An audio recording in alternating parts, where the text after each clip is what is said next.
Hi అండి. ఈరోజు నేను స్ప్రౌటెడ్ గ్రీన్ గ్రామ్ చపాతీ అయితే చేస్తున్నానండి. అంటే మొలకెత్తిన పెసలతో చేసే హై ప్రోటీన్ చపాతీ అన్నమాట.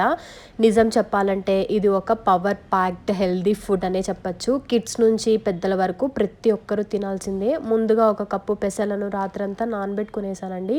మరుసటి రోజు ఈ జల్లెల్లో వేసి ఒకరోజు ఉంచితే చూడండి ఎంత బాగా మొలకలు వచ్చేసాయో. ఒక్క రోజులోనే ఇంత మంచి స్ప్రౌట్స్ వచ్చేసాయి కదా!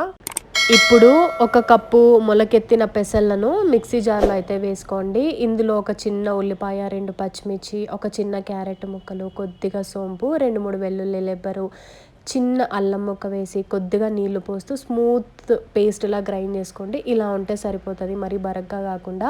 ఇప్పుడైతే 1.5 కప్పు గోధుమ పిండి అయితే తీసుకున్నానండి నేను. ఇప్పుడు మనం ఆల్రెడీ సిద్ధం చేసుకున్న పేస్ట్ మొత్తం అందులో వేసేసి తర్వాత కొద్దిగా పసుపు, కారము, జీలకర్ర, తగినంత ఉల్లిపాయ, కొత్తిమీర, తగినంత ఉప్పు వేసి చపాతీ పిండిలాగా మంచిగా కలుపుకునేయండి. చేతికి అతుక్కుంటే కొద్దిగా నూనె రాసుకొని కలుపుకుంటే సరిపోతుంది. పిండిని 30 నిమిషాల పాటు పక్కకైతే పెట్టేయండి.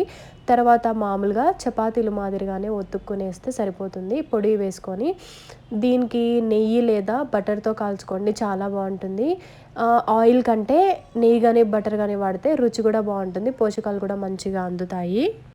ఇప్పుడు ఈ చపాతీలను చట్నీతో కానీ కారంతో కానీ తింటే చాలా టేస్టీగా ఉంటుంది. ముఖ్యంగా పిల్లలకు ఆకుకూరలు, స్ప్రౌట్స్ తినకపోతే ఇలా చేస్తే చాలా ఇష్టంగా తింటారు. వెయిట్ లాస్ చేయాలనుకునే వాళ్ళు, ఎక్కువ ప్రోటీన్స్ కావాలనుకునే వాళ్ళకు కూడా ఇది మంచి ఆప్షను. ఒకసారి ఈ రెసిపీని ట్రై చేసి మీకు ఎలా అనిపించిందో కమెంట్ సెక్షన్లో కమెంట్ చేయడం మాత్రం